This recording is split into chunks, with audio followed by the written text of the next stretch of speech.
히브리 원어로 보는 쉽고 생생한 창세기 74번째 강의를 시작하도록 하겠습니다.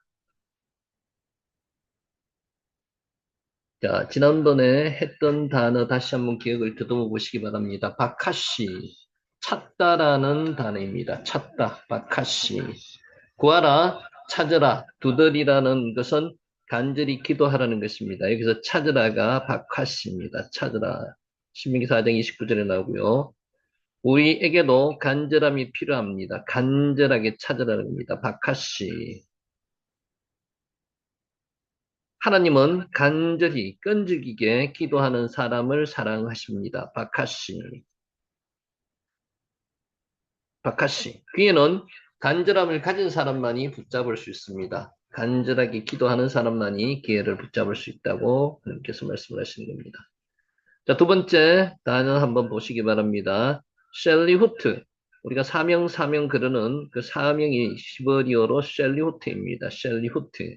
파면됨이라는 뜻도 있고 사명이라는 뜻도 있습니다.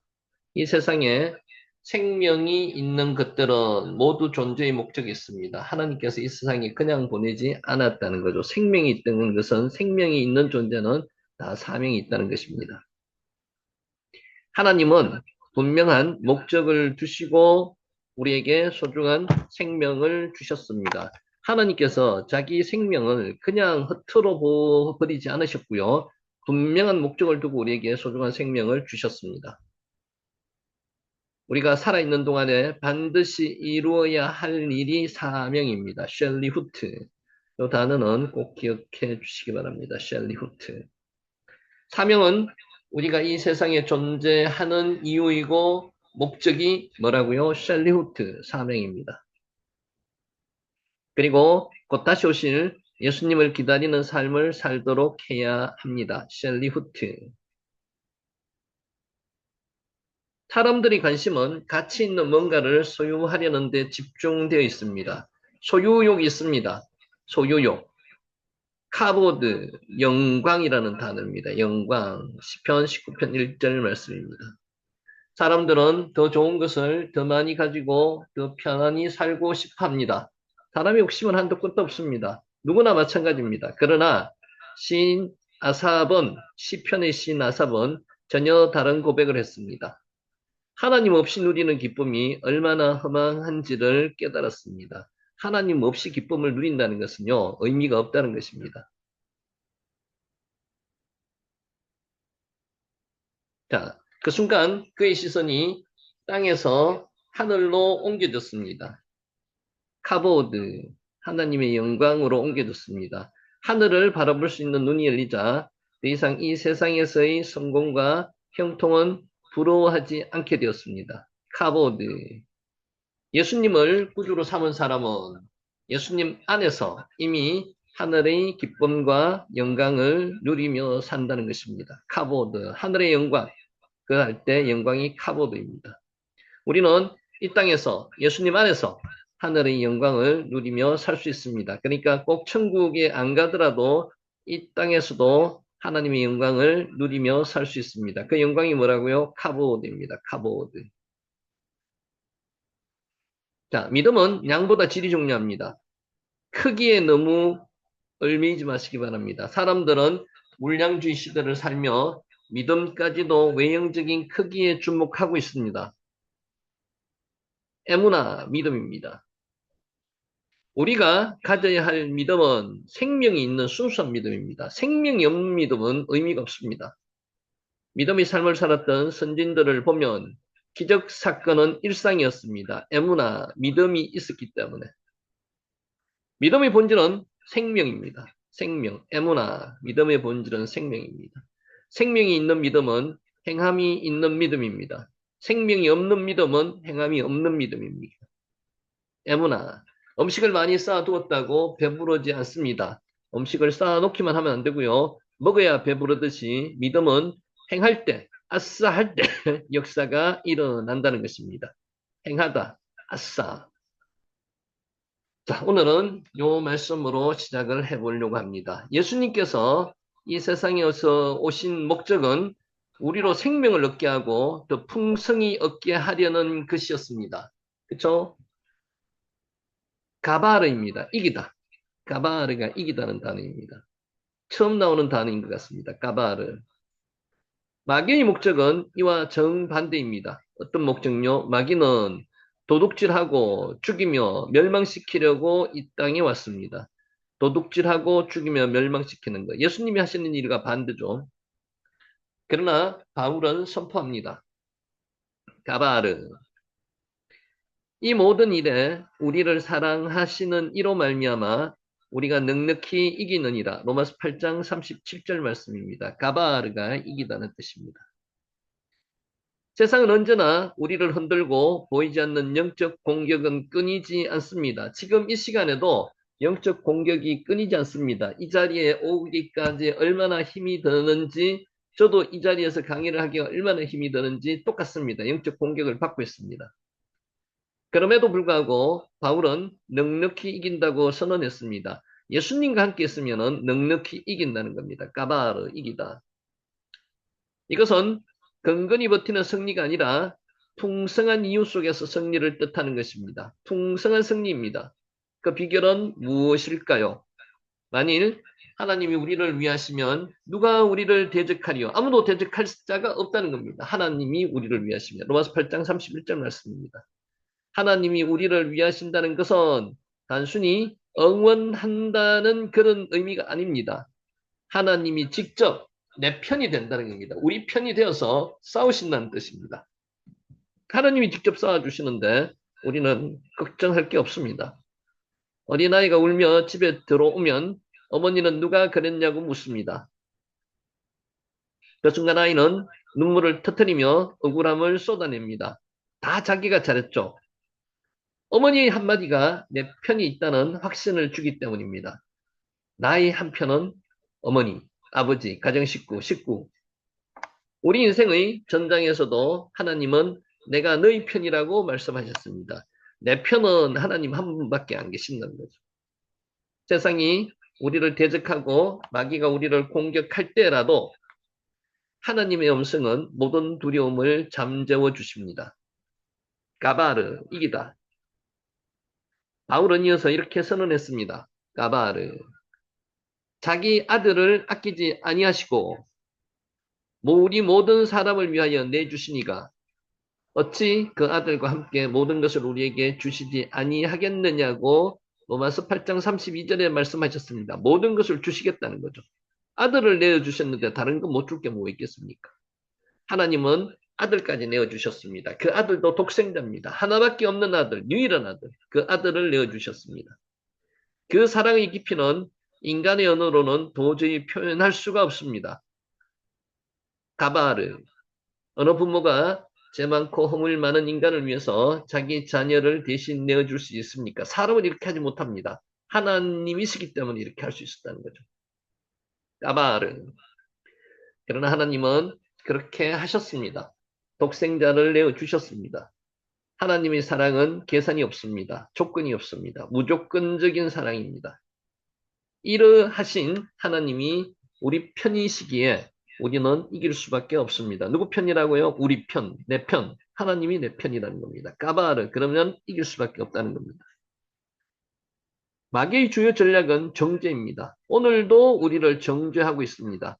마귀는 우리를 끊임없이 고소합니다. 니까짓 게 뭐 한다고, 뭐 그거를 해서 뭐 한다고 이렇게 정죄합니다. 그러나 여기에 당해서는 안 된다는 거죠. 너는 죄인이다. 하나님 앞에 설 자격이 없다. 그 말은 절반이 진실입니다. 죄인 맞습니다. 우리는 본래 죄인이었습니다. 그러나 예수님의 피로 의롭다 하심을 받은 자가 되었기 때문에 반은 맞는데 지금은 죄인이 아닙니다. 죄인이었습니다. 이에 바울은 선언합니다. 가바르 이기다. 누가 능히 하나님께서 택하신 자들을 고발하리요. 의롭다 하신 이는 누구라고요? 하나님이 의롭다 하셨으니까 의로운 겁니다. 로마서 8장 33절. 종교개혁자 마틴 루터는 한때 깊은 절망에 빠졌습니다.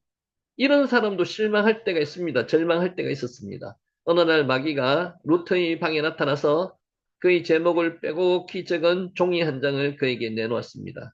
빼곡히 적었으니까 엄청 많았겠죠. 누구나 마찬가지입니다. 엄청 많습니다. 2페이지, 3페이지 되시는 분도 아마 있을 겁니다. 루터는 그 목록을 보고 낙심했습니다. 그러나 온 마음속에서 들려오는 하나님의 음성을 들었습니다. 까바르, 이길 수 있다는 거죠. 루터야, 내 죄는 이미 내 아들 예수 그리스도의 피로 다 씻어졌다. 너를 정죄할 자는 아무도 없다. 그러니까 즉시 마귀를 향하여서 외쳤습니다. 까바르, 이기다는 뜻입니다. 마귀야, 나를 속이지 마라. 오직 의인은 믿음으로 말미암아 살리라. 그날 이후로 루터는 더 이상 죄책감에 눌리지 않았습니다. 까바르, 이겼습니다. 이기다. 하나님이 의롭다 하셨기 때문에 바울은 또 이렇게 선언했습니다. 죽으실 뿐 아니라 다시 살아나신 이는 그리스도 예수시니 그는 하나님 우편에 계신 자요 그를 위하여 간구하시는 자신이라. 로마서 8장 34절 말씀입니다. 예수님은 부활하신 후에 지금도 하나님 보좌 우편에서 우리를 위해서 간구하고 계시는 겁니다. 까바르. 우리가 연약할 때, 우리가 낙심할 때 주님은 이렇게 말씀하십니다. 아버지여, 그는 내게 주신 양입니다. 내가 그를 인도하겠습니다. 우리가 기도하지 못할 때 예수님은 우리를 위해서 기도하십니다. 우리가 흔들리며 요동할 때 예수님은 우리를 붙잡아 주십니다. 보좌 우편에서 기도하시면서 마지막으로 바울은 누가 우리를 그리스도의 사랑에서 끊을 수 있느냐고 질문을 던졌습니다. 그리스도의 사랑은 조건 없는 사랑입니다. 무조건적인 사랑입니다. 누구도 그 무엇도 끊을 수 없는 사랑이 그리스도의 사랑입니다. 바울은 환난, 공고, 박해, 기근, 적신, 위험, 칼 등 7가지 시련을 열거했습니다. 로마서 8장 35절. 이 모든 고통에도 불구하고 하나님의 사랑은 끊어지지 않습니다. 루마니아의 리처드 범브란트 목사님은 공산정권 치하에 있을 때 신앙 때문에 14년 동안, 무려 14년 동안 옥에 갇혀 있었습니다. 그의 몸은 고문으로 상처 투성이었지만 그는 이렇게 간증했습니다. 그들은 내 몸을 가둘 수는 있었지만 내 영혼을 그리스도의 사랑에서 끊을 수는 없었습니다. 어제도 오늘도 내일도 하나님의 사랑은 결코 변하지 않습니다. 그 사랑이 항상 우리 곁에 있습니다. 까바르, 이기다는. 그래서 우리는 이길 수 있다는 겁니다. 오늘도 우리는 그 사랑 안에서 넉넉히 이겨야 합니다. 자, 까바르, 하나님께서 우리 곁에 항상 계시기 때문에 우리는 넉넉히 이길 수 있다는 것을 명심하시고 두려워하지 마시고 세상과 싸워 이기시기를 예수님 이름으로 축원합니다. 아멘. 자, 빨리 보고 넘어가겠습니다. 지난번에 했는 거고요. 이거는 입에 좀 익숙하고자 해가 다시 한번 하는 겁니다. 당시에 신할왕 아므라벨, 엘라살왕 아리오, 엘라망 거돌라오멜과 고임왕 디달 사람 이름하고 나라하고 연결을 시켜 보시기 바랍니다. 신할왕 아므라벨, 두 번째가 엘라살왕 아리오, 세 번째가 엘라망 거돌라오멜, 네 번째가 고임왕 디달, 요 북방 4개국 왕들의 연합군이고요. 2절, 소돔왕 베라와 고모라왕 비르사와 아드마왕 시납과 스보임왕 세메벨과 벨라 곧 소알왕과 싸우니라. 요 왕들하고 나라도 연계시켜 보시기 바랍니다. 소돔왕 베라, 고모라왕 비르사, 밑으로 내려와서 아드마왕 시납, 스보임왕 세메벨, 왕의 이름이 없는 게 벨라 곧 소알이라고 기록되어 있습니다. 왕의 이름은 안 나오고 나라 이름은 나옵니다. 자, 이 남방의 5개국과 북방의 4개국이 지금 전쟁을 하고 있는 겁니다.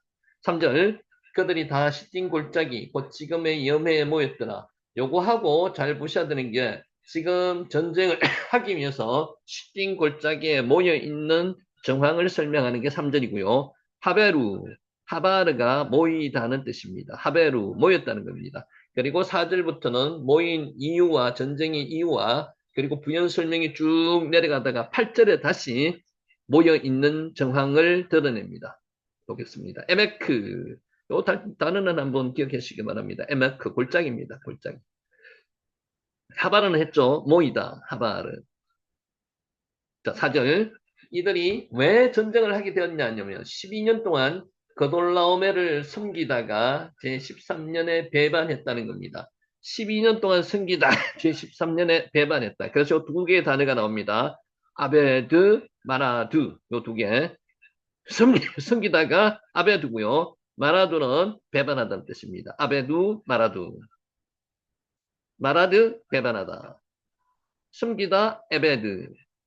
자, 요 그림 다시 한번 보시고요. 시날왕 아므라벨, 엘라살왕 아리오, 엘라망 거돌라오멜, 요 거돌라오멜이 중심왕입니다. 고임왕 디다리, 소돔왕 베라와 고모라왕 비르사, 아드마왕 시납, 수보임왕 세메벨과 벨라 곧 소알왕과 함께 전쟁을 하는 거죠. 사웨, 평원입니다. 평원. 에메크가 뭐라 그랬죠? 골짜기고, 사웨가 평원입니다. 호르가 구멍이죠. 역청구멍 할 때 호르가 구멍입니다. 구덩이. 낙하가 치다, 때리다는 뜻이고요. 자, 8절 바로 넘어왔습니다. 3절에 이어서 8절로 넘어왔습니다. 소돔 왕과 고모라 왕과 아드마 왕과 스보임 왕과 벨라 곧 소알 왕이 나와서 시딘 골짜기에서 그들과 전쟁을 하기 위해서 진을 쳤다. 이렇게 기록되어 있습니다. 와야 아르키 밀러 하마 전쟁을 하기 위해서 우리 번역은 이렇게 되어 있고요. 직역은 그러자 그들은 전응렬하였다. 전쟁을 이런 뜻입니다. 실제로 직역 성경 요소는 많이 나오고 있습니다. 직역하는 것을 기준으로 보시면 문장을 파악하기는 좀 더 낫습니다. 그러자 그들은 정렬하였다. 뭘 하기 위해서? 전쟁을 하기 위해서. 아라크, 전열을 갖추다는 뜻이고요. 밀라하마, 전쟁을 하다는 뜻입니다. 9절, 엘라망 거돌라오멜과 고이망 디달과 시날왕 아므라벨과 엘라살왕 아룡 네 왕이 곧 다섯 왕과 맞서니라. 아르바아, 멜라킴, 에트, 하, 하미사 그 다섯과 함께 네 왕들 이런 뜻입니다. 킹 제임스 버전에 Four Kings with Five 이렇게 되어 있습니다. 원어에는 교전하였다는 전쟁을 하였다는 구체적인 묘사가 없습니다. 이는 전쟁이 이루어지지 않았다는 것을 의미할 수도 있습니다. 전쟁을 하지 않고 기세에 눌려서 도망가기 바빴다 그렇게도 생각을 할 수 있습니다. 이 원문상으로 보면요. 아르바가 내시는 뜻이고요. 넷, 다섯이 하미사입니다. 하미사. 하미사 다섯은 자주 나옵니다. 숫자 다섯의 의미를 아세요? 숫자 다섯은 불완전함을 나타내는 겁니다. 그래서 하나님의 은혜를 이야기할 때 주로 숫자 5가 나타나는 겁니다. 오병이어기죠. 뜻 다섯 개 하나님의 은혜를 나타내는 겁니다.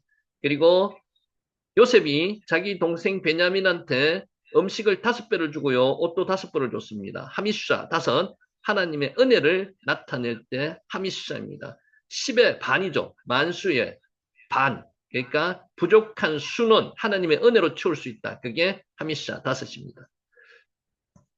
10절 시딤 골짜기에는 역청구덩이가 많은지라 소돔왕과 고모라 왕이 달아날 때에 그들이 거기 빠지고 그 나머지는 산으로 도망하며 역청구덩이가 많았는데 이 역청구덩이를 베에르 우리 우물을 이야기할 때 베에르라 했죠. 구덩이 우물 물을 저장하는 것이 베에르입니다.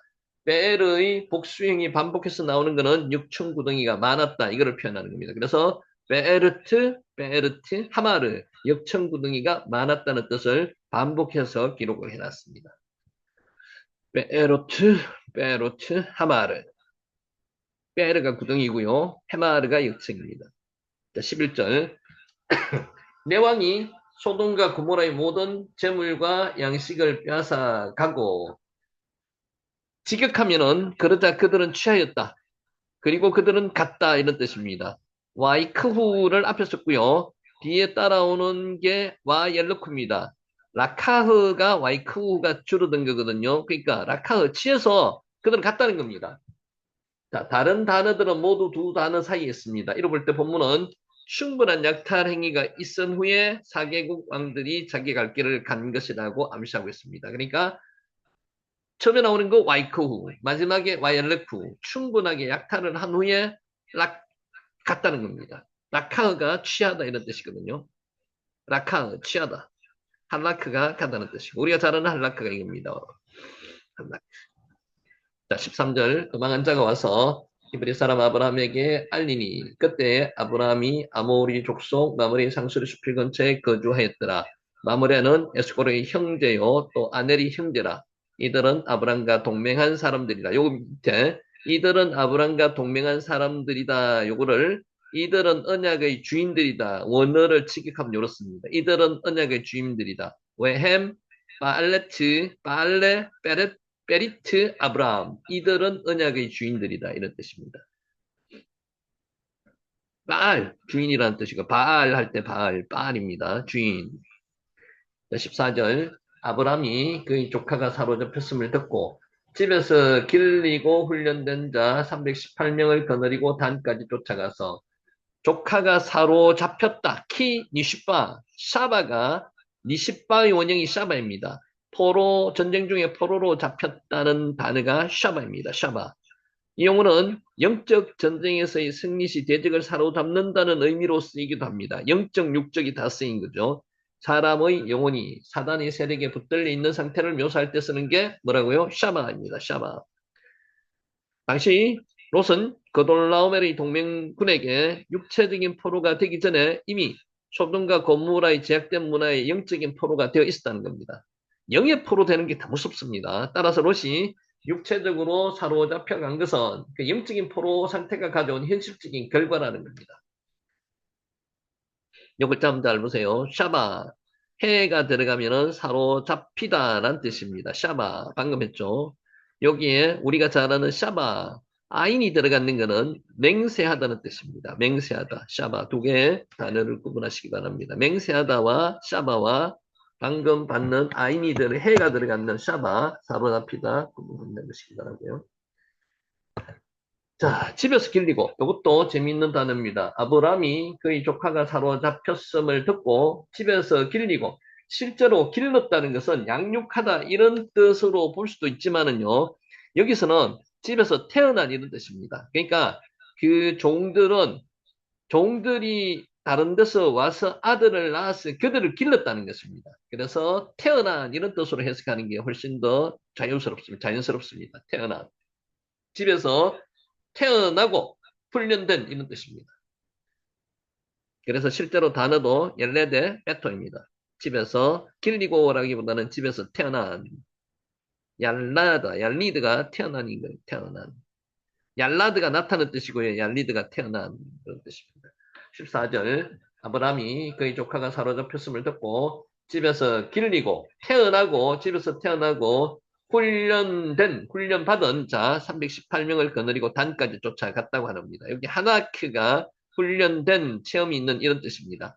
그래서 이 훈련은요, 육적인 훈련, 군사 훈련만 이야기하는 게 아니라 영적인 신앙 훈련도 동시에 아브라함이 시켰다는 것을 간접적으로 알 수 있습니다. 그래서 이들은 영육이 완전하게 무장된 자들이다.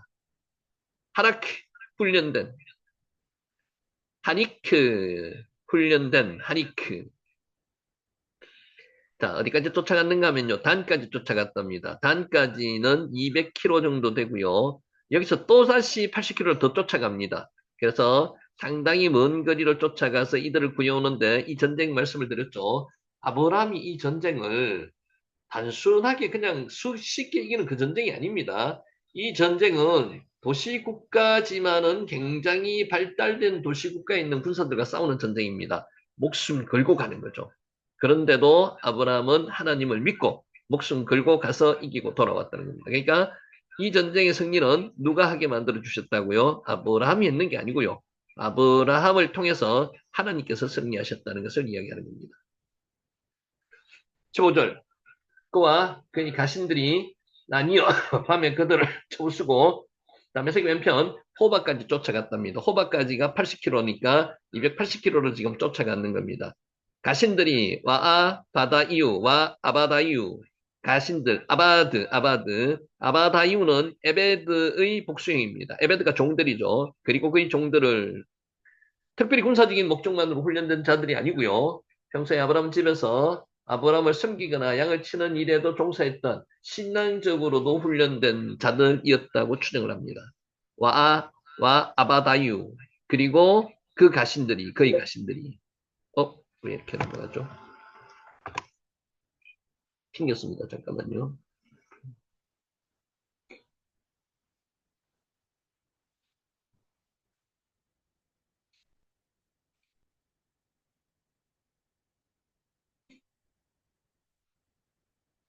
잠깐만 기다리세요. 네, 이런 일이 잘 없었는데 튕기네요. 아바다유 카라 에메크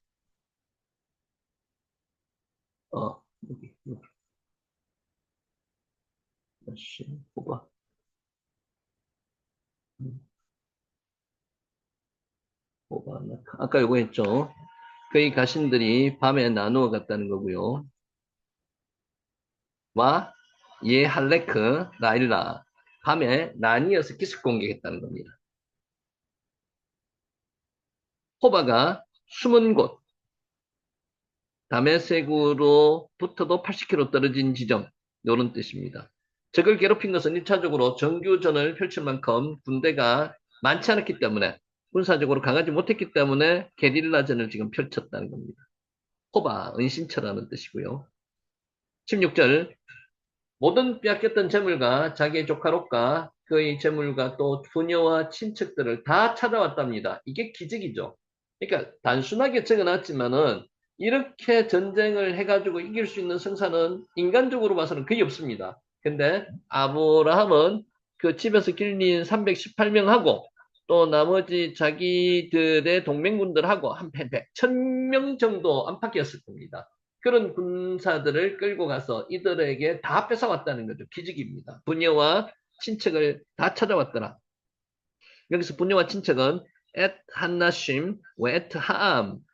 한나심이 부녀고요. 하암이 그냥 일반 백성을 이야기하기도 하지만은 무기를 휴대한 사람을 이야기도 한다고 지난번에 말씀을 드렸습니다. 하암.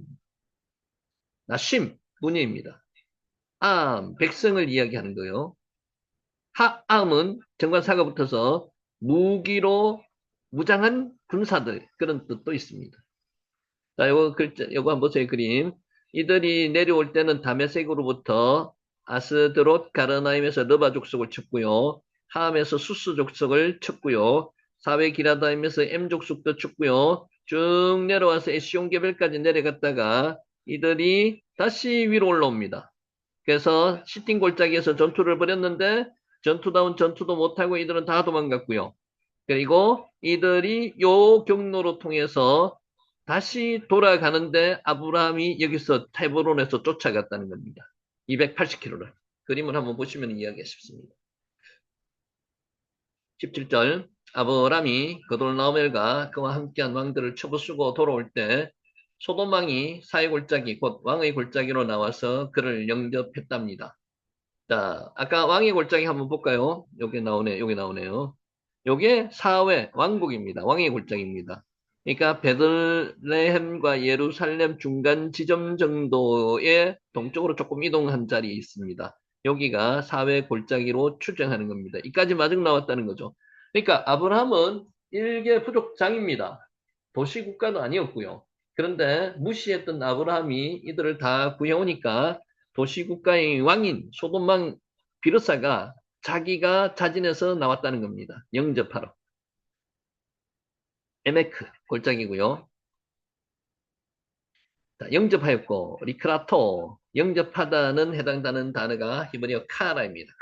카라 영접하다. 외치다 부르다는 카라입니다. 우리 잘 아는 단어죠. 카라. 누군가를 자기 편으로 인정하여서 맞이하거나 주인이 뛰어나가서 손님을 반갑게 접대하는 것, 이게 카라입니다. 초대하다, 축하하다도 카라입니다.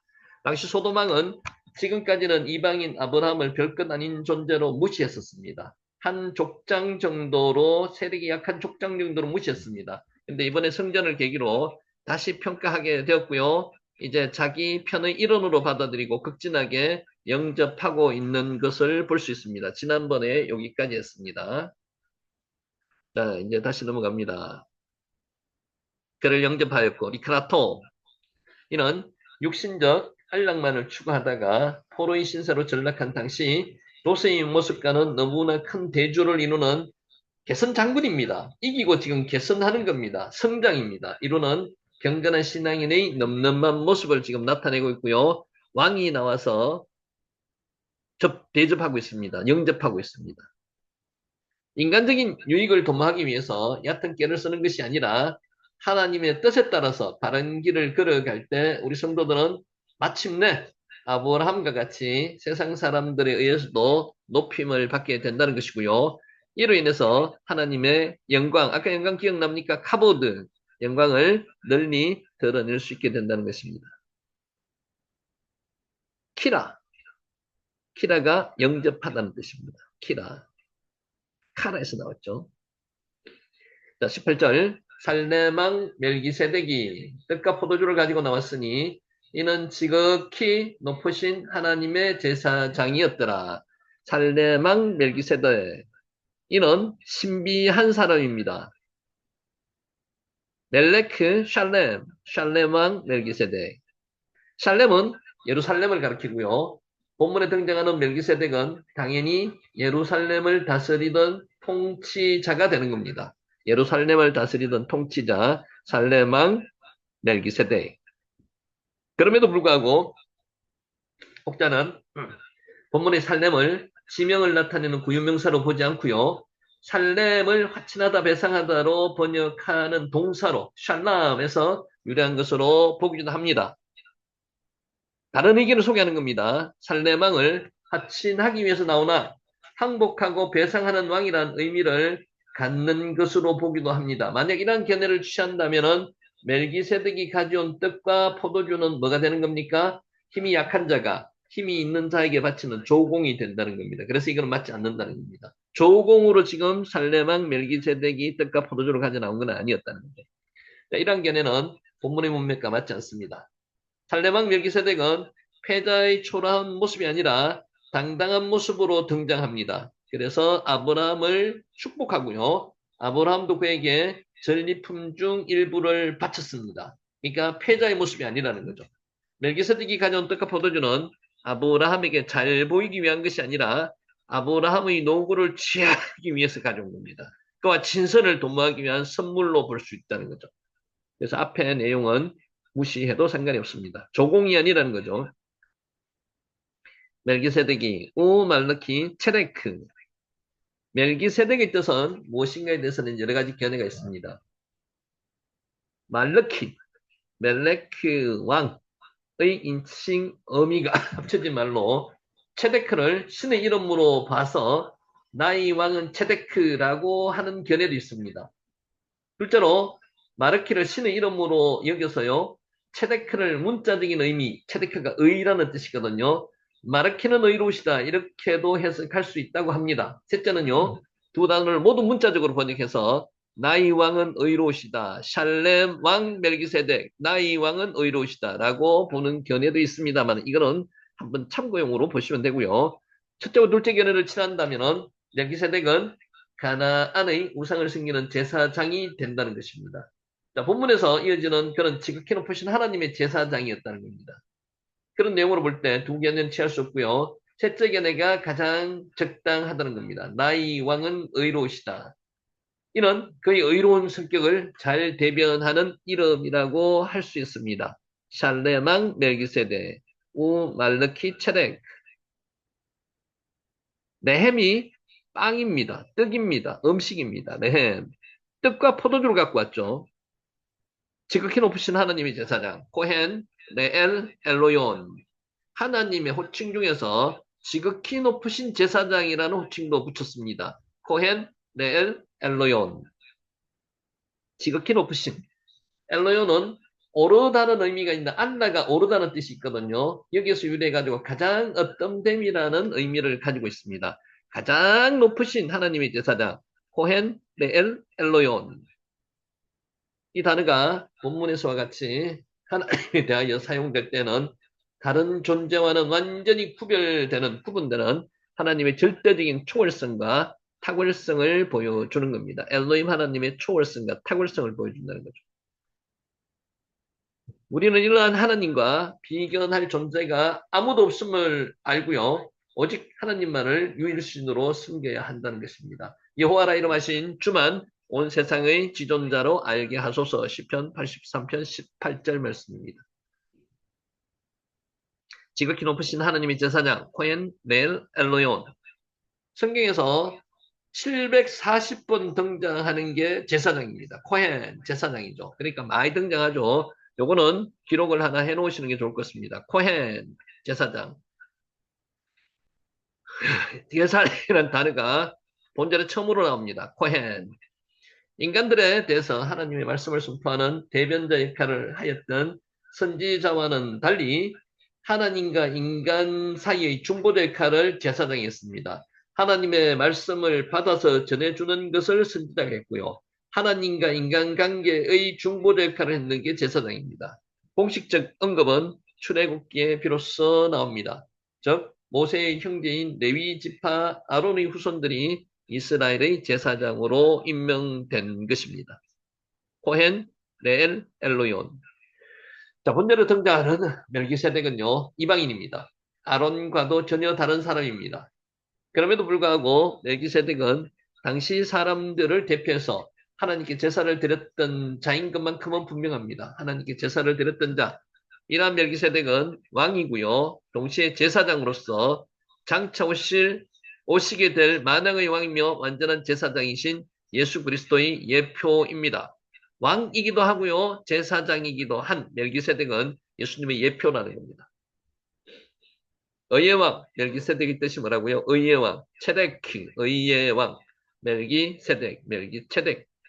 자, 평화의 왕, 샬렘 왕이 평화의 왕이고요. 멜기세덱은 이상적인 신정 정치의 통치자로서 그리스도를 예표한다고 말씀드렸습니다. 아론의 계통이 아니고 시작과 끝이 없는 제사장으로서 멜기세덱은 영원한 중보자 되시는 예수 그리스도를 예표하는 자입니다. 누가요? 멜기세덱이. 코헨, 네엘, 엘로온. 지극히 높으신 하나님의 제사장. 이처럼 성경은 제사장인 멜기세덱을 등장시킴으로써 천년 이후에야 이 땅에 오시게 될 그리스도의 모형이 되게 하셨다는 거죠. 멜기세덱을 그리스도의 모형 언제 전에요? 천년 전에 벌써. 멜기세덱을 통해서.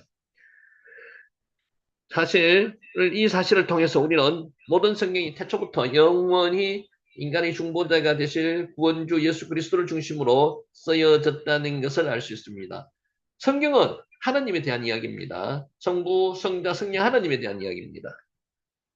예수는 영원히 계신 거로 그 제사 직분도 갈리지 아니하느니라. 그러므로 자기를 힘입어 하나님께 나아가는 자들을 온전히 구원하실 수 있으니 이는 그가 항상 살아계셔서 그들을 위하여 간구하심이라. 히브리서 7장 24절에서 25절 말씀입니다.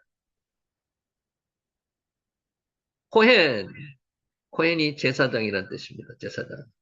코헨이라는 단어는 창세기 14장 18절에 하나 적어 놓으셔야 됩니다. 코헨. 19절. 그가 아브라함에게 축복하여 이르되 천지의 주제시오 지극히 높으신 하나님이여 아브라함에게 복을 주옵소서. 뭐라고요? 천지의 주제시오.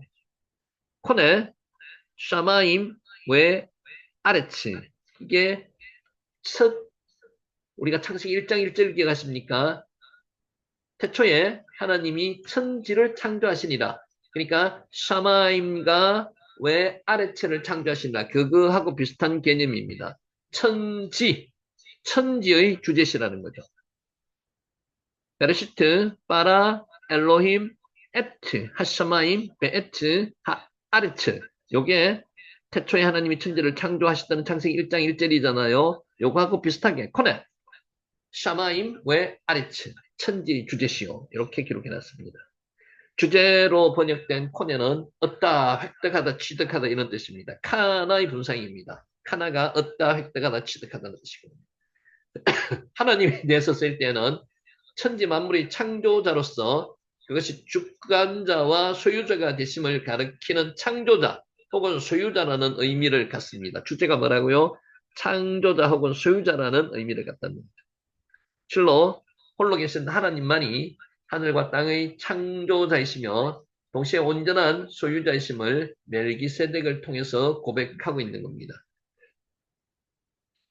이런 신앙을 가질 때 성도는 자신을 위한 삶을 포기하고요. 천지 주제시며 동시에 자신의 삶의 주인이 되시는 하나님을 위해서 살아갈 수 있다는 것입니다. 우리가 살아도 주를 위하여 살고 죽어도 주를 위하여 죽나니 그러므로 사나 죽으나 우리가 주의 것이로다. 로마서 14장 8절 말씀입니다. 요거 한번 읽어보실래요? 카나입니다. 카나. 카나는 세우다, 얻다라는 뜻입니다. 획득하다. 카나. 식구들 다시 읽습니다. 지극히 높으신 하나님이요. 네, 엘로yon. 지극히 높으신. 엘로요는 하나님을 지칭하는 이름들 가운데 하나입니다. 엘로yon. 지극히 높으신 이런 뜻입니다. 지극히 높으신 하나님에게 네, 엘로yon. 성경에서 이 용어는 하나님의 전능성 또는 보편성, 불변성을 나타낼 때 사용하고 있습니다. 전지전능하신 하나님, 샤다이 하나님. 본문에서처럼 이 용어가 하나님을 뜻하는 엘과 함께 나와서 엘로연으로 쓰이는 경우는 지존자, 가장 높은 자라고 이해할 수 있습니다. 지존자, 가장 높은 자, 엘로연. 엘로연, 지극히 높으신 이런 뜻입니다. 엘로연. 20절 너희 대적을 내 손에 붙이신 지극히 높으신 하나님을 찬송할지로다 하며 아브라함이 그의 얻은 것에서 10분의 1을 멜기세덱에게 주었더라. 붙이신 이게 무슨 뜻이냐면요. 아세르 밑겐이라는 단어를 썼습니다. 붙이신으로 번역된 밑겐, 마간의 강조형입니다. 마간. 성경에서 마겐은 본문에서와 같이 강조형으로만 단 3회 사용되지 않은 독특한 단어입니다. 강조형으로만 사용되었다는 거죠. 위험으로부터 피할 길이 없이 에워싸여져 있는 상태, 도망갈 수 없도록 꽉 묶여 있는 상태, 위험으로부터 피할 길이 없이 에워싸여 있는 상태, 이것을 붙이셨다고 말씀하시는 거예요. 누구에게 붙이셨다고요? 대적을 아브라함에게 붙이셨다는 겁니다. 도망갈 수 없을 정도로 붙이셨다는 말이에요. 이 단어의 본문에는 지극히 높으신 하나님을 수식하고 있습니다. 따라서 지극히 높으신 하나님께서 아브라함의 대적들을 피할 수 없는 자리로 몰고 가셔서 아브라함으로 하여금 그들을 진멸하게 하셨음을 나타내는 것을 아브라함에게 내 손에 붙이신 이런 표현을 썼습니다. 붙였다. 도망갈 수 없게 만들었다는 거죠. 이처럼 전쟁을 비롯하여서 모든 일의 승패는 오직 하나님께 달려 있습니다. 또 여호와의 구원하심이 칼과 창이 있지 아니함은 이 무리에게 알게 하리라. 전쟁은 여호와께 속한 것인저 그가 너희를 우리 손에 넘기시리라. 개역 성경에는 뭐라고 되어 있다고요? 붙이시리라 이렇게 되어 있습니다.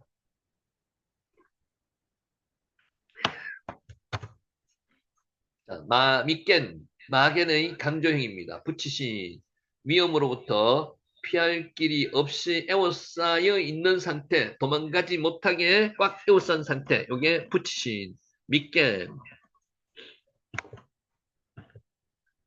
요게 마간입니다. 마간이 붙이다, 두다, 구출하다는 뜻입니다. 마간. 찬송을 찌르다, 우바라크. 자, 수동분사형으로 쓰여서 직역하면은 그리고 복을 받을 것입니다. 이런 뜻입니다. 킹 제임스 버전에는 and blessed be 이렇게 기록되어 있습니다.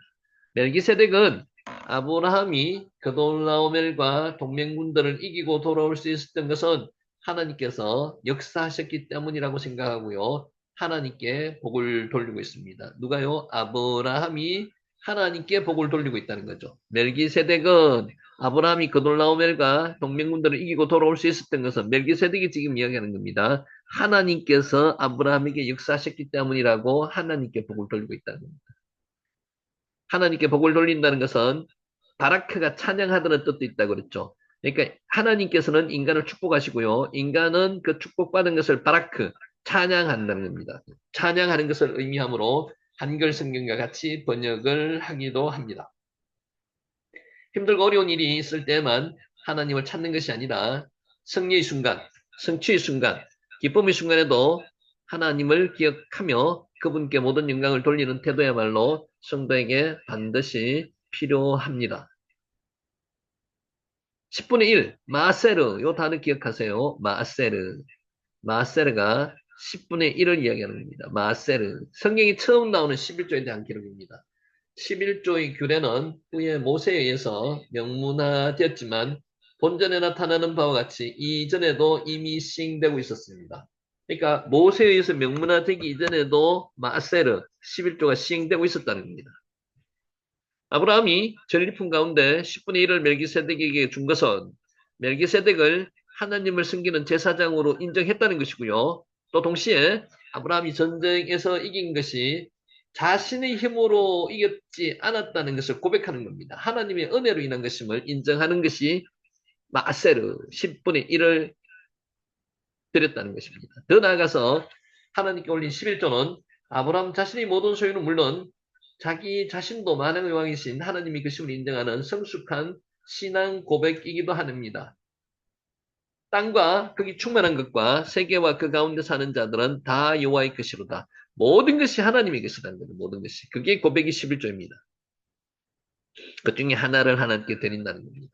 그러니까 하나를 드리지만 모든 것을 다 드린다는 그런 의미입니다. 마아세르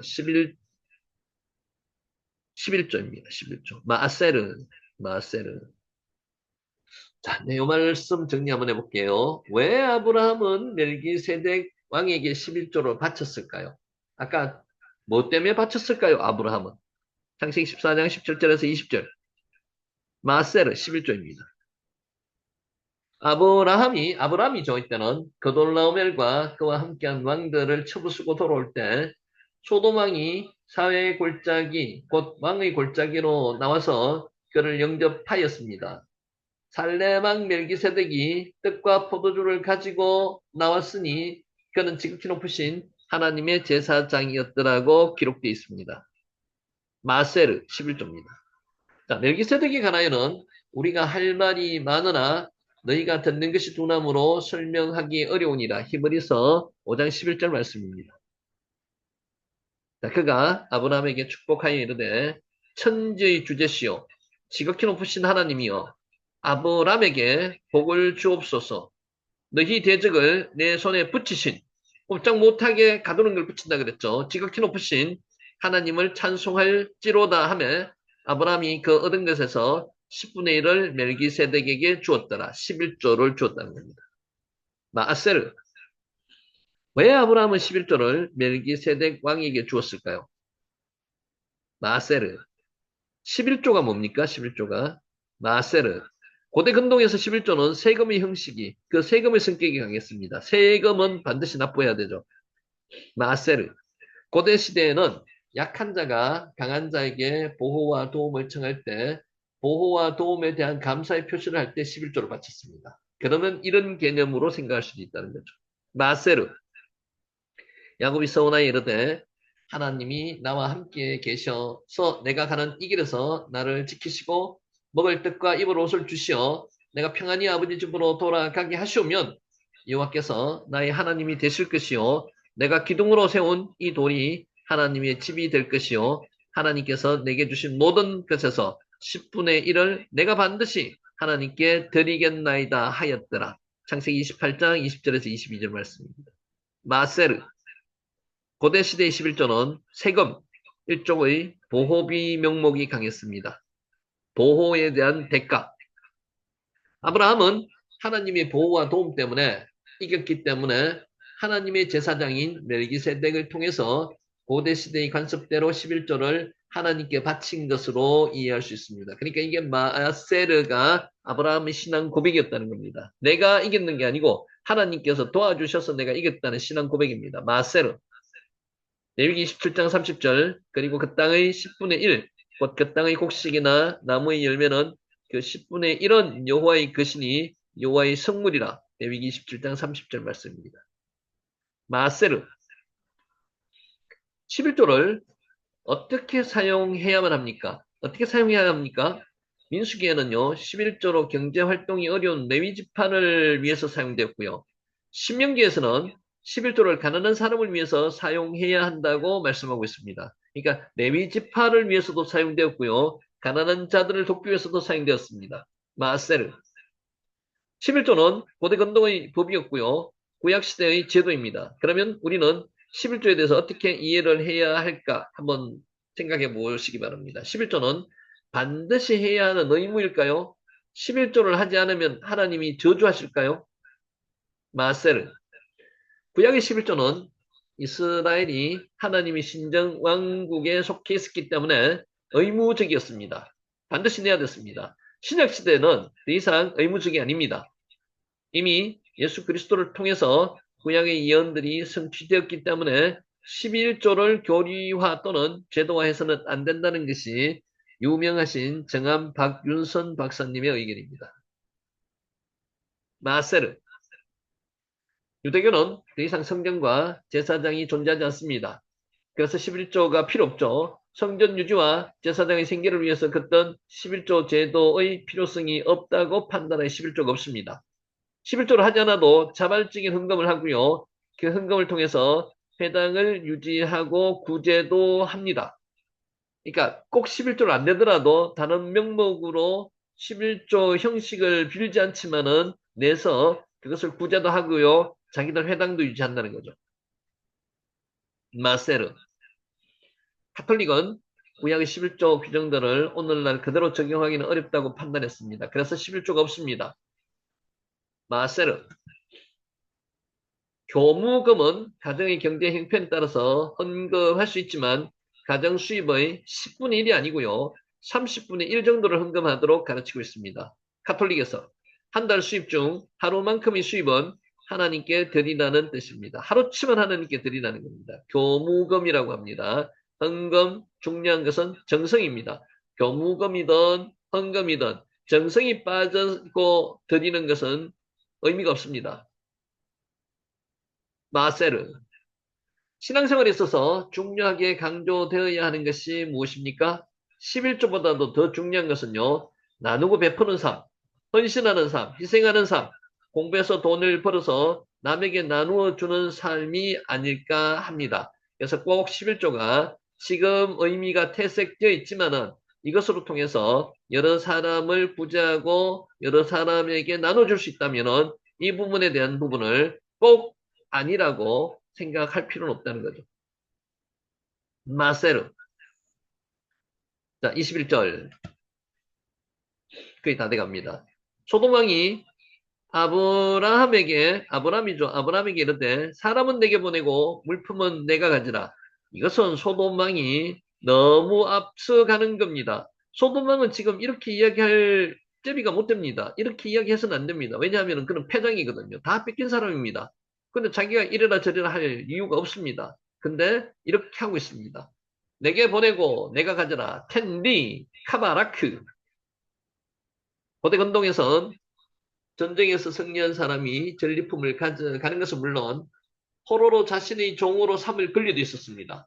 전쟁에서 승리한 사람이 전리품으로 가져가기도 하고요.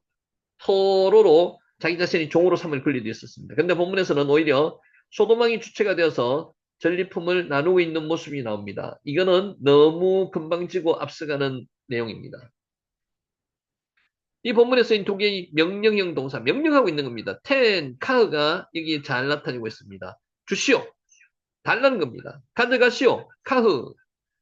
전쟁의 패배자의 신분인 소돔왕이 오히려 전쟁의 승자인 아브라함에게 도도한 명령을 하고 있는 것입니다. 세상이 그렇습니다. 세상은 우리에게 이런 요구를 할 때가 많습니다. 패자이지만은 승자처럼 이야기하는 경우가 많습니다. 더군다나 탐욕스러운 눈에는 아브라함이 가져온 전리품보다 오히려 포로들이 더 가치가 있고요. 숫자가 많게 보였던 것 같습니다. 그래서 포로들을 하려는 거죠. 이런 전쟁 중에 소실된 노동력을 되찾기 위한 자기 나름대로의 계책까지 포함되어 있다고 볼 수가 있습니다. 이로보건대 악인의 교만은 결코 겸손을 모른다는 겁니다. 끝까지 자기중심의 생각을 가지고 사는 것을 알게 됩니다. 세상 사람들이 이런 사람들이 많습니다. 물론 세상 사람들 중에서 다른 그런 건 않지만 이런 사람들이 많습니다. 22절 아브라함이 소돔 왕에게 이르되 천지의 주제이시오 지극히 높으신 하나님 여호와께 내가 손을 들어 맹세하노니 아브라함이 지금 이야기하고 있습니다. 여호와께 손을 들어 맹세하노니 여호와, 여호와, 여호와는 언약의 하나님. 에흐예, 아세르, 에흐예. 이게 여호와 하나님이 출애굽기 3장 14절에서 본인의 이름을 직접 가르쳐 주신 내용이 요 내용입니다. 여기 축약이 여호와입니다. 나는 나이다. 에고에이미. 스스로 있는 자다. I am who I am을 나타내는 겁니다. 스스로 있는 자, 자존자. 요게 여호와입니다. 아브라함이 맹세의 대상으로 내세운 것이 바로 직전에 멜기세덱이 자신을 축하하면서 부른 천지의 주제시요 지극히 높으신 하나님이었습니다. 누가 이야기했다고요? 멜기세덱이 자신을 축하하면서 부른 이야기가 요 내용입니다. 천지의 주제시요 지극히 높으신 하나님. 아브라함은 여기에 여호와란 하나님 호칭을 더 첨가해서 언약에 신실하신 하나님의 속성을 한층 더 부각시키고 있습니다. 하나님이 신실하신 것처럼 자신도 신실하게 맹세한 바를 반드시 지키겠다는 의지 표현이 이 표현입니다. 여호와라는 단어를 넣어가지고요. 소도망에게 뭐라고 그랬는가 하면 천지의 주제시요 지극히 높으신 하나님 여호와께 내가 손을 들어 맹세하노니 이렇게 지금 이야기하고 있습니다. 아브라함은 소돔과 자신 사이의 문제를 해결할 때 하나님을 개입시켰습니다. 여호와를 개입시켰습니다. 이는 인간관계에 있어서도 하나님 앞에서 행하듯이 신실하게 처리하겠다는 아브라함의 신앙적 자세를 보여줍니다. 그러니까 하나님 앞에서 맹세한다는 이런 개념입니다. 하나님께 내가 손을 들어 맹세하노니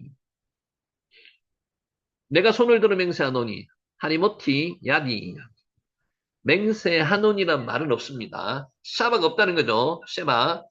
단순히 내가 나의 손을 들었다만 했습니다. 하리모티 야디 내가 내 손을 들었다. 직역하면 요까지만 있다는 거죠. 맹세하다는 단어는 없습니다. 자, 손을 드는 것은 맹세할 때 흔히 취하는 자세이므로 한글 성경과 같이 번역해도 큰 문제는 없습니다. 근데 직역으로 하는 게 제일 낫다는 거죠. 내가 나의 손을 들었다. 여기서 끝내는 겁니다. 그러면은 사람들이 유추할 수 있다는 겁니다. 맹세하는 행동이라는 거죠. 룸, 들어 올리다는 뜻입니다. 룸, 들어 올리다. 23절, 내 말이 내가 아브라함으로 치부하게 하였다 할까하여 내게 속한 것은 실 한 오락이나 덜매끌 한 가닥도 내가 가지지 아니하니라. 치부하게 하였다. 해 에사르티. 해 에사르티의 원형이 아사르입니다. 아사르. 부유하다. 맹세의 대상으로 내세운 것이 바로 직전에 멜기세덱이 자신을 축하하면서 부른 천지의 주제시요 지극히 높으신 하나님이라는 거죠. 자, 본문에서는 사역형으로 쓰였습니다. 일을 시키는 거죠. 사역형으로 쓰였기 때문에 부유하게 만들다 이런 뜻입니다. 부유하게 만들다. 아브라함은 이방의 왕으로 인해서 자기가 부유하게 되었다는 말을 듣기를 거절하였습니다. 자기가 이방 왕으로 통해서 부유하게 됐다는 것을 이야기 듣고 싶지 않다는 겁니다. 이는 그가 하나님께서 자신에게 복을 주어 부유하게 하겠다고 하신 약속을 깊이 신뢰하고 있었기 때문에 인간이 안 도와줘도 된다는 겁니다. 인간의 도움으로 부유하게 되었다는 소리를 안 듣고 싶다는 이야기입니다. 하나님께서 부유하게 해 주실 것이기 때문에. 아사르 앞에서 했죠. 부유하다는 뜻입니다. 아사르 부유하다. 아사르 부유하다. 자, 23절 다시 읽습니다. 내 말이 내가 아브라함으로 치부하게 하였다 할까요? 내게 속한 것은 실 한 오락이나 덜매끈 한 가닥도 내가 가지지 아니하리라. 실 한 오락이나 덜매끈 한 가닥도 임 미우트 외아드 세로크날 임은 양보를 나타내는 불변사입니다. 비록 뭐뭐실지라도 이런 뜻이죠. 덜매끈은 세로크날 샌들이 가죽끈을 이야기합니다. 덜매끈. 우리가 덜매끈 자주 나오죠. 샌들이 가죽끈이 덜매끈입니다. 샌들이 가죽끈. 자, 이는 앞서 나온 후트가 실이 후트입니다. 후트, 즉 가는 실과 대조되는 겁니다. 세로코나일 덜매끈과 실은 대조되는 겁니다. 아주 작은 얇은 거, 실을 이야기하는 거고요. 그보다 두꺼운 거, 덜매끈을 이야기하는 겁니다. 두꺼운 가죽끈을 가리키는 것으로 서로 대꾸를 이루는 것입니다. 그러니까 실 한 오락이 나도 덜메건 한 가닥도 가지지 않겠다는 것입니다. 후트, 실입니다. 실, 후트. 세로크, 가죽끈, 신들매, 가죽 샌들이 가죽끈을 이야기하는 겁니다. 세로크. 나알, 신발, 샌들을 나알입니다. 유대인들은 샌들을 신었습니다. 그래서 발에 이물질이 많이 들어가기 때문에 집 앞에 정결수가 있어서 그걸로 발을 씻고 들어가는 거죠. 샌들, 나알이 샌들입니다. 실 한 오락이나 덜메건 한 가닥도 임 미후트 외아드 세로크날 아브라함이 이처럼 보잘것없는 것 하나라도 취하지 않겠다고 선언한 것은요. 그가 다른 사람으로부터 재물에 연연해야 한다는 불필요한 오해를 받을 것을 피하고자 하는 것이고요. 이방신을 섬기는 부패한 소돔방의 도움을 받지 않고 오직 하나님의 역사만으로 자신이 부유하게 되는 것을 나타내 보여주는 것입니다. 그러니까 이방 왕의 도움을 받지 않겠다는 겁니다. 하나님의 영광을 드러내기 위함입니다. 아까 영광이 뭐라 그랬죠? 카보드, 카보드. 자, 이는 오직 세속적인 쾌락과 부를 위하여 삼촌 아브라함의 은혜를 저버리고 소돔성에 거주하였던 롯의 인본주의적 자세와 아주 좋은 대조를 보이고 있습니다. 롯은 인본주의적 자세를 취해서 롯은 어떻게 했습니까? 잡혀갔다 와서도 다시 소돔성으로 들어갔습니다. 그게 죄에 중독된 사람입니다. 그러니까 이 전쟁은 왜 일어났다고 지난번에 제가 한번 말씀을 드렸죠. 모든 격변하는 상황이 닥쳐올 때 자기 위주로 생각하시라고 말씀을 한번 드렸습니다. 롯 때문에 이 전쟁이 일어났다고 볼 수도 있습니다. 아브라함을 믿음의 조상으로 삼는 우리 성도들도 아브라함과 같이 재물에 초연하며 하나님의 영광에 모든 일의 최우선을 두어야 할 것입니다. 그러니까 이렇게 하기가 힘들죠. 재물에 초연하기가 힘든다는 겁니다. 그러더라도 아브라함을 오늘 본받아서 모든 것은 다 넘겨줬습니다. 24절 오직 젊은이들이 먹은 것과 나와 행동한 아넬과 에스골과 마므레의 분깃을 제할지니 그들이 그 분깃을 가질 것이니라. 젊은이들이 그들이 가질 것이니라. 한 네아림 햄 이크후 소년으로 나아르라는 단어를 씁니다. 나아르 갓난아기를 가리키기도 합니다. 나아르가 청년 신복을 가리킬 때 나아르를 쓰기도 합니다. 나아르라는 단어는 몇 번 나왔습니다. 이런 사실은 이 단어의 복수형이 네아림입니다. 그 앞에다가 정관사 하가 붙어가지고요. 이미 언급한 바 있는 집에서 길리고 아까 길리다는 뜻이 뭐라 그랬죠? 집에서 태어난 이런 뜻이라고 말씀드렸죠. 얄라드 연습한 자 혹은 가신을 가리키는 것으로 보여주는데도 데서도 알 수가 있습니다. 아브라함은 자신을 위해서는 전리품을 얻을 권리를 포기한 반면에 군사 행동에 같이 참여했던 자들을 위해서는 당당히 그 권리를 찾아주고 있는 겁니다. 당연한 거죠.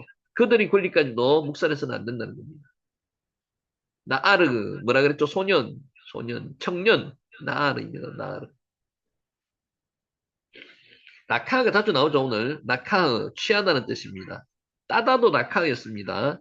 자, 미완료형 이크우가 명령의 의미를 담고 있는 데서 알 수 있습니다. 아브라함은 소돔왕에게 부탁하고 있는 게 아닙니다. 그들이 몫을 취할 것을 명령하고 있습니다. 챙겨줘라는 뜻입니다. 챙겨주십시오가 아닙니다. 낙하 취하다는 것입니다.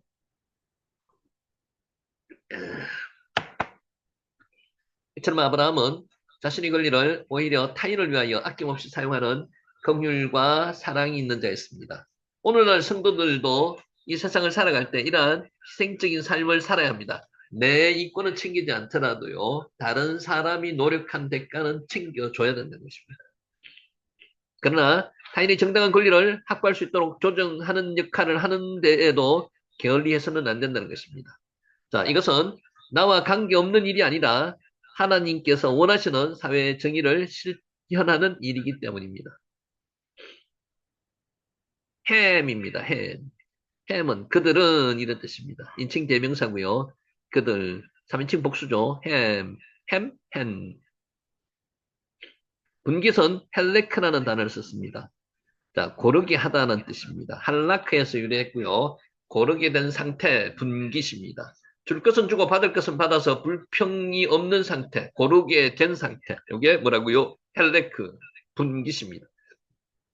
아브라함이 이 단어를 사용한 것은 노력에 대한 정당한 대가를 타인에게 찾아주려는 의지에서 뭐를 썼다고요? 분깃, 헬레크라는 단어를 썼습니다. 헬레크, 고르게 하다. 헬레크, 헬레크, 분깃입니다. 자, 이제 마지막 정리할게요. 오늘 정리 다 할 수 있을 것 같습니다. 14장 정리합니다. 17절에서 24절까지. 살레망 멜기세덱은 의와 평강의 왕이신 그리스도를 예표합니다. 앞에서 다시 한번 나왔습니다. 17절, 18절에 보면요. 아브라함이 가나안 북부 4개 동맹군을 격파하고 개선하자 살레망 멜기세덱이 아브라함을 영접하러 나왔습니다. 여기서 살렘은 예루살렘의 옛 지명으로 평화란 뜻을 가지고 있습니다. 샬렘, 샬롬. 또 멜기세덱은 의의 체데크, 의라는 뜻이죠. 의의 왕이라는 뜻도 있습니다. 이로 보건대 그는 평화의 나라를 건설하기 위해서 의로 통치한 왕이었던 것 같습니다. 아울러 그는 하나님의 제사장이기도 했습니다. 이런 의미에서 멜기세덱은 의와 평강의 왕이자 하나님 앞에서 인간을 위해 자기 몸을 들여 대속을 이루신 대제사장 대신 예수 그리스도를 예표하는 인물이라고 말씀드렸습니다. 1000년 이전에 예수 그리스도의 예표가 지금 나타난 것입니다. 히브리서 저자 기자는요. 예수 그리스도의 제사장직이 멜기세덱의 반차를 쫓은 것으로 설명하고 있습니다. 멜기세덱이 예수 그리스도를 예표하는 인물임을 분명하게 증거하고 있습니다. 근데 멜기세덱에 대해서 성경에서 가르쳐 주는 만큼만 접근하시기 바랍니다. 너무 구체적으로 하시지 말고요. 이게 신앙의 심리라는 겁니다. 특별히 본절을 보면은 멜기세덱은 가나안 북부 동맹군을 쳐부수고 피곤한 몸으로 개선하는 아브라함 일행을 떡과 포도주를 가지고 영접했는데 이는 예수 그리스도께서 우리 성도들을 위해서 자신이 살과 피를 주신 것을 예표한다고도 볼 수가 있습니다. 그러니까 1000년 이전에 멜기세덱은 예수 그리스도의 예표로 이 성경상에 미리 등장을 한 인물입니다. 코헨 제사장입니다. 코헨. 자, 성도는 항상 순수한 하나님 신앙을 유지해야 됩니다. 살레망 멜기세덱은 지극히 높으신 하나님의 제사장이었습니다. 멜기세덱은 이전에 아무런 사전 설명도 없이 갑자기 등장했습니다. 그죠? 그가 우상 숭배의 땅이었던 가나안에서 하나님의 제사장이었다고 기록되어 있습니다.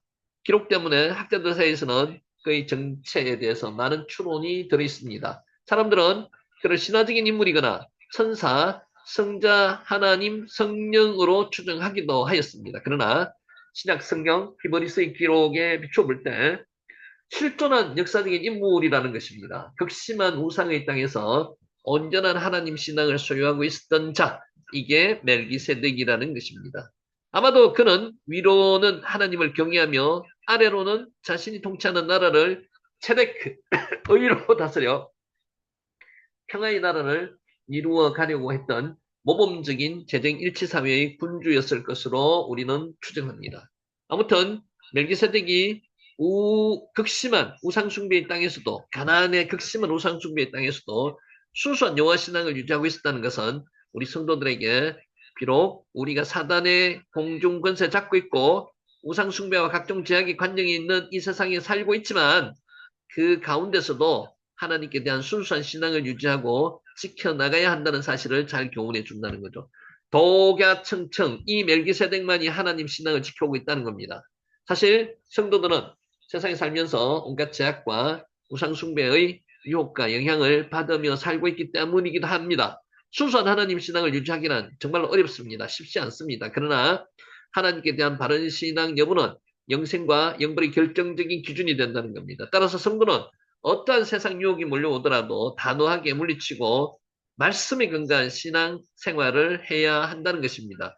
특별히 지금의 때가 더 그렇습니다. 그러니까 말씀에 의지하여서 신앙 생활을 해야 된다고 일단 하나님께서 말씀하시는 걸 명심하시기 바라고요. 카나, 얻다, 획득하다, 카나입니다. 카나. 자, 세상에서 승리한 자는 하늘에서 주님의 영접을 받습니다. 멜기세덱은 전쟁에서 승리하고 계승하는 아브라함을 영접하고 떡과 포도주를 가지고 복을 빌어 주었습니다. 네헴, 야인. 그런데 영적으로 볼 때 멜기세덱은 이미 앞에서 살펴본 대로 의와 평강의 왕이 되시는 예수 그리스도를 예표한다고 말씀을 드렸습니다. 그리고 아브라함은 모든 믿는 자들의 조상으로 우리 성도들을 예표하기도 합니다. 따라서 멜기세덱이 아브라함을 영접한 사실은 우리 주님께서 세상의 영적 전투에서 승리하고 하늘나라로 계승하는 성도들을 친히 영접하여 주실 것을 보여준다고도 할 수가 있습니다. 주님은 장차 우리가 이 세상에서 이 모든 영적 전투를 승리로 마감하고 우리 본향인 하늘나라로 돌아가는 날 친히 나와서 우리를 영접하시고 멜기세덱이 떡과 포도주로 아브라함의 지치고 상한 육체의 심령을 위로했듯이 하나님 주님께서도 우리의 지치고 상한 심령을 영혼을 위로하시고 치유해 주실 것이라는 겁니다. 어디 그뿐입니까? 주님은 멜기세덱이 아브라함을 위해서 복을 빌어 주었듯이 승리한 우리를 위해서 하나님께 상을 요청하실 것이고요.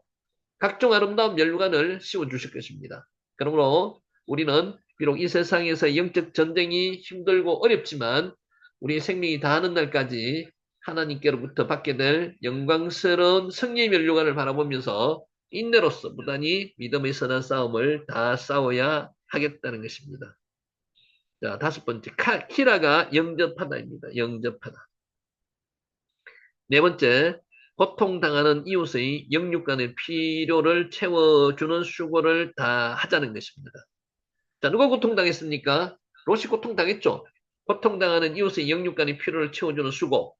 멜기세덱이 아브라함을 영접하여 떡과 포도주를 대접하고 축복한 사실은 오늘날 우리 성도들에게 또 다른 교훈 한 가지를 제공해주고 있습니다. 자, 이 고통과 롯의 고통과 또 상관없이 지금 허기지고 피곤하고 목도 마른 상태가 지금 아브라함의 군사들이죠. 그래서 떡과 포도주를 가지고 나왔다는 겁니다. 우리 성도들에게 또 다른 교훈 한 가지를 전해주고 있습니다. 성도들이 고통당하는 이웃의 영혼을 회복하는데 수고를 아끼지 말아야 된다는 것입니다. 아브라함이 얼마까지 올라갔다고 280km나 되는 호박까지 단숨에 달려가서 북부 4개국 동맹국을 쳐부쉈습니다. 따라서 아브라함과 그의 군사들은 육체적으로나 심적으로나 많이 지쳐 있었습니다. 멜기세덱은 영육간이 지쳐있던 아브라함 일행을 위로하고 환영하는데 말로만 하지 않았습니다. 말로만 했는 게 누구예요? 옆에 있는 왕은, 소돔 왕은 말로만 했습니다. 그는 떡과 포도주로 아브라함 일행이 지친 육체의 기력을 회복시켜 주었고요. 축복을 빌어 주었습니다. 영혼에 새 힘을 불어 주었습니다. 멜기세덱은 심신이 지쳐 있는 사람들의 영육을 동시에 회복시켜주는 전인적인 수고를 아끼지 않았다는 것입니다. 지쳐있는 우리 이웃의 육체와 영혼을 회복시켜주는 수고를 우리는 다 해야 합니다. 그래서 지금 날씨도 춥고 한데 이웃을 주변을 한번 돌아보셔야 됩니다. 특별히 성도는 고통당하는 자의 영과 육을 동시에 회복시켜주기 위해서 노력해야 합니다. 흔히 육체나 영혼 어느 한 곳에만 치중하는 봉사활동을 하게 되는데 그것은 자칫 그 사람을 영육 간의 균형 잡히지 못한 신앙인으로 만들 가능성이 있습니다. 그러므로 성도는 고통당하는 자의 영육을 모두의 관심을 가지고요. 모든 것을 회복시켜주는 노력을 함으로써 그들로 균형 잡힌 전인적인 신앙인이 될 수 있도록 해야 됩니다. 어느 모 집사님이, 제가 아는 모 집사님이 다음 주부터 동대구역에 무료 급식을 하는 데 나가서 찬양을 하시기로 했답니다. 이건 보통 정성을 가지고 할 수 있는 게 아닙니다. 굉장히 헌신하고 희생하는 마음이 있어야지만 이것을 할 수 있는 겁니다. 그죠? 그러니까 아직도 우리 사회에서는 이렇게 뒤에 숨어서 봉사하시는 분들이 많습니다. 무료 급식 하시는 분도 많고요. 그래서 우리도 주위의 이웃들을 살펴볼 필요가 있습니다. 네햄이 뭐라고요? 빵, 떡, 음식입니다. 성도는 바른 역사의식을 가지고 있어야 됩니다. 어떤 바른 역사의식요? 20절을 보면 살레망 멜기세덱은 아브라함을 향해서 뭐라고 말했는가 하면요. 너희 대적을 내 몸에 붙이신 지극히 높으신 하나님을 찬양할지로다 라고 했습니다. 아브라함의 승리를 단순히 개인의 능력이나 전술의 탁월함의 결과로 보지 않고 하나님의 섭리, 하나님께서 도와주셨다는 거죠. 다시 말해서 멜기세덱은 이 세상 역사의 주인은 하나님으로 인식했습니다. 멜기세덱은 바른 신간뿐만 아니라 바른 역사관까지 겸비한 인물입니다. 우리 성도들도 하나님 중심의 바른 역사관을 가짐으로써 역사를 통해서 시대의 징조와 변화를 읽어낼 수 있어야 합니다. 세상에 전파해서 그리고 그것을 세상에 전파해서 이 어지러운 세상에서 예언자적 사명을 다하는 것은 물론 역사의 창조인 되시는 하나님 앞에 자신의 모든 것을 내맡기고 그의 인도하심을 받아들임으로써 형통한 삶을 살아야 한다는 것입니다. 엘로yon, 요게 단어가 아까 나왔죠. 지극히 높으신 엘로yon, 지극히 높으신 하나님 이야기할 때 엘로연이라는 단어를 썼습니다. 자, 성도는 물질을 초연해야 합니다. 근데 물질을 초연하기가 쉽지가 않습니다. 21절, 23절 보면요. 소돔왕 베라는 물질을 초연하지 못했습니다. 패자가 자기가 간섭을 하고 있습니다. 물욕에 눈이 어두웠습니다. 아브라함에게 사람만 돌려주고 노획한 재물은 아브라함이 취할 것을 제안했습니다. 자기는 이렇게 할 권리가 하나도 없습니다. 패장입니다. 그러나 아브라함은 단호하게 그러한 소돔왕의 제의를 거절했습니다. 내게 속한 것은 실 한 오락이나 덜매끈 한 가지도 아주 작은 실 한 오락이나 안 가질 것이고요. 그거보다는 좀 큰 덜매끈도 가지지 않겠다는 겁니다. 내가 가지지 아니하리라. 참으로 놀라운 선언입니다. 아브라함은 성장한 자로서 그가 노획한 재물을 가진다고 해도 하등의 문제가 없었습니다. 그런데 그것까지 안 가진다는 겁니다. 그럼에도 불구하고 그가 노획한 재물을 일절 취하지 않는 것임을 선언했습니다. 이처럼 재물을 취하지 않기로 선언한 것은 그것을 인해 다른 사람들로부터 그가 하나님을 믿는 자로서 재물에 연연해 한다는 불필요한 오해를 씻기 위함입니다. 그의 태도는 재물을 위해 인간적 도리를 저버린 롯이나 재물에 대한 욕심으로 고돌라오메를 배반했던 소돔 왕가는 지극히 대조되는 태도로서 오늘날 롯이나 소돔 왕가 같은 재물 앞에서는 인면수심 같이 되는 우리들에게 훌륭한 기감이 된다고 할 수 있습니다. 아브라함의 믿음의 후손들인 우리 성도들은 아브라함과 같이 오직 하나님만을 우리의 기업으로 삼아야 됩니다. 세상 재물에 초연한 자세를 가져야 된다는 것입니다. 그리할 때 우리는 신앙과 양심의 자유를 가지면 물론 세상 사람들 앞에서 비굴해지지 않을 뿐만 아니라 하나님으로부터 영육간에 부요해지게 될 것이라는 것입니다. 하나님께서 축복해 주시는 그 외에는 내가 가지지 않겠다는 아브라함의 결연한 자세 본받아야만 합니다. 아샤르, 부유하다는 뜻입니다. 아샤르. 자, 여기 이제 마지막입니다. 성도는 물질에 초연해야 합니다. 초연하기가 쉽지가 않지만은 초연하기 위해서 노력해야 된다는 겁니다. 아브라함은 소돔왕에게 자신이 찾아올 재물에서 실 한 오락이나 들매끈 한 가닥도 취하지 않겠다고 했습니다. 자기 권리에 대한 포기입니다. 아브라함은 자기와 생사를 같이 했던 사람들이 분깃만은 그들로 하여금 취하게 하겠다고 하였습니다. 아브라함은 자기와 동행했던 전가를 올린 사람들의 권리를 찾아주었습니다. 아브라함은 자신의 권리 포기를 빌미로 다른 사람의 권리까지 포기하도록 하는 그런 독선적인 인물은 아니었습니다. 다른 사람은 권리를 찾아줬습니다. 오히려 타인의 권리를 존중하고 그것을 그 자신이 찾아주기까지 했습니다. 자, 성도는 타인의 고유한 인격과 권리를 존중하고 지켜주기 위해서 최선을 다해야 한다는 것입니다. 이 세상에는 간혹 선한 목적을 이룬다는 명분하에서 다른 사람의 인격과 권리를 무시하고 침해하는 경우가 있습니다. 그러나 아무리 선한 일일지라도 타인의 인격과 권리를 침해해서는 안 됩니다. 더욱이 세상에서는 다른 사람의 인격과 권리를 빼앗을 수 있는 사람은 아무도 없습니다. 나의 인격과 권리가 중요한 만큼 다른 사람의 인격과 권리도 존중받아야 됩니다. 하나님은 모든 사람의 인격을 존중받기를 원하십니다. 특히 성도된 우리는 타인의 유익을 위해 자신의 권리를 희생할 수도 있어야 됩니다. 아브라함처럼. 자, 여기까지 하고요. 14장을 모두 마치고 마무리하는 시간을 갖도록 하겠습니다.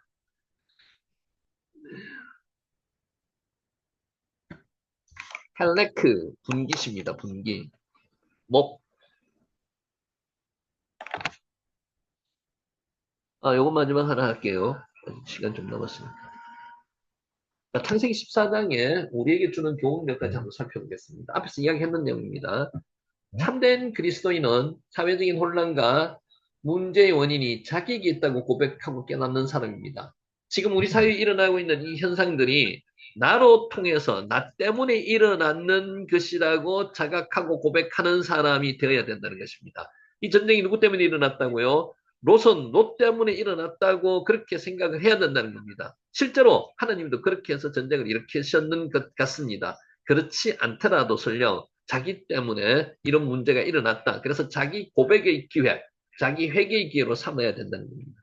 두 번째, 내 인생에서 폭풍과 몰아칠 때 미련 없이 버릴 것은 버리고요. 우리 인생의 방향을 바꿔야 합니다.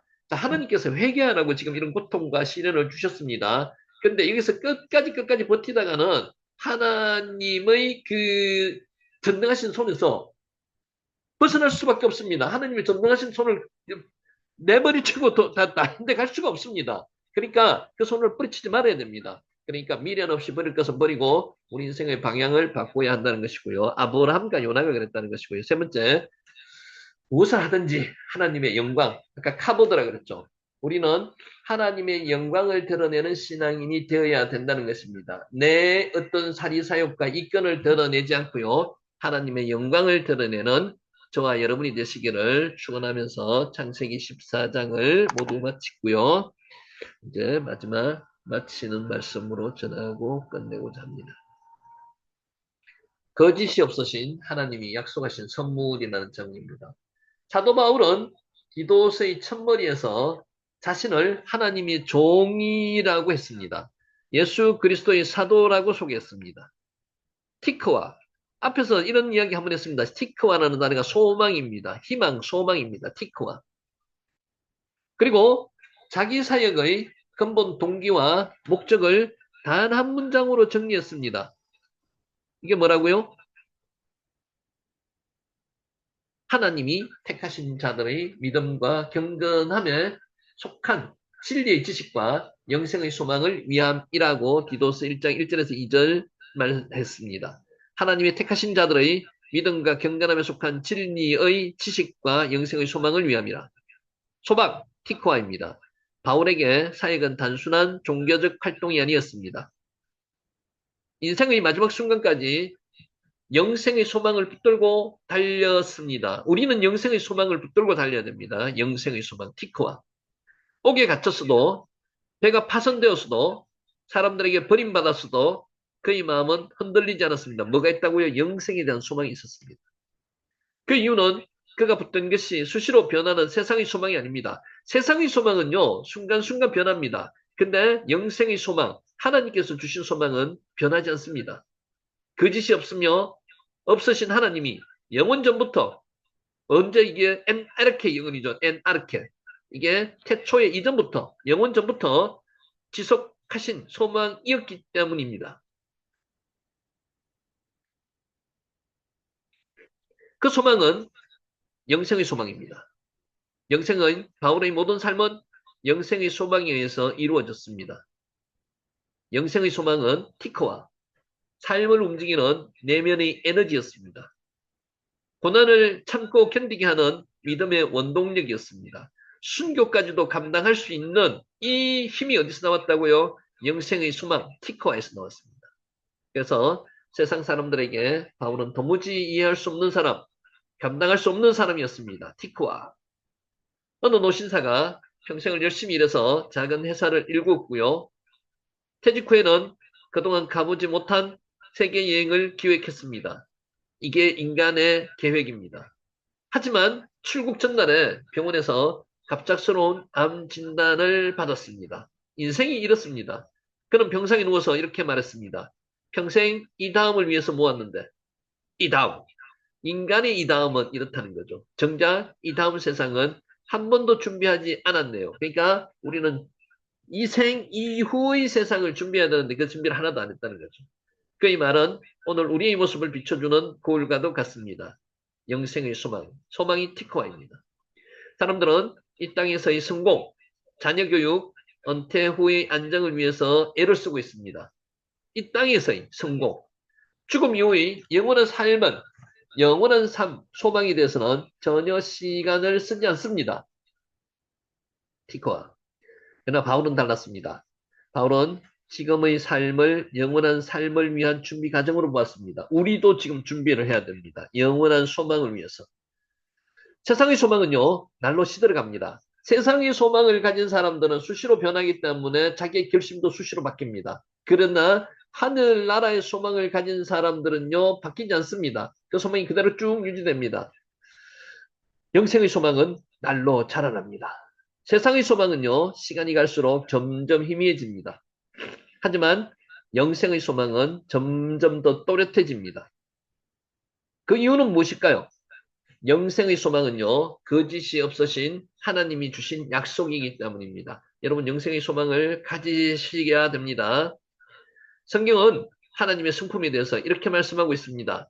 하나님은 사람이 아니시고, 거짓말을 하지 않으시고, 인생이 아니시니 후회가 없으시도다.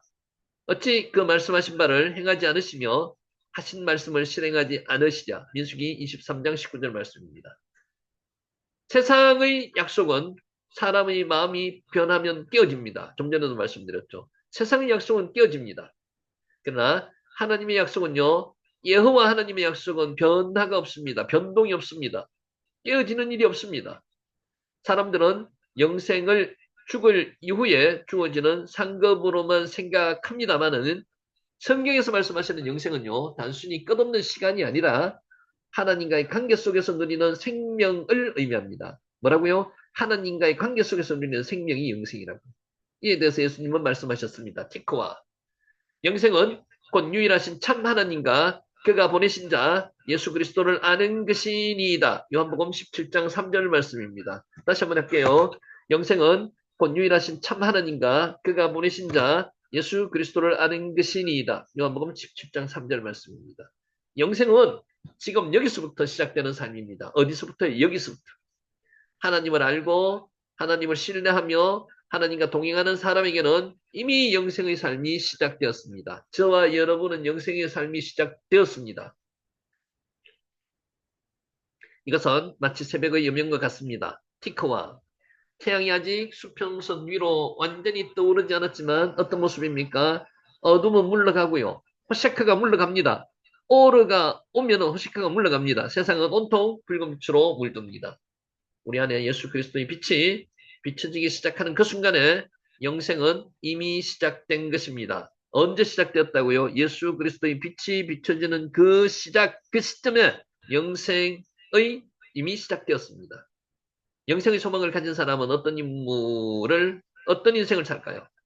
영생의 소망을 가진 사람은요, 이 세상에서의 성공과 실패에 일희일비하지 않습니다. 우리는 오늘도 세상의 성공과 세상의 실패에 일희일비하고 있는 모습이 아닙니까? 근데 영생의 소망을 가진 사람은 그렇지 않다는 거죠. 바울은 영생의 소망으로 말미암아 옥에 갇혀서도 감사했습니다. 이게 영생의 소망을 가진 자입니다. 죽음에 대해서도 전혀 두려워하지 않았습니다.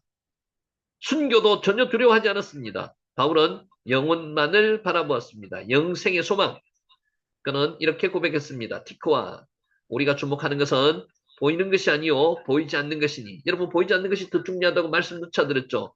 보이는 것은 잠깐이요 보이지 않는 것은 영원함이니라. 영원함이라.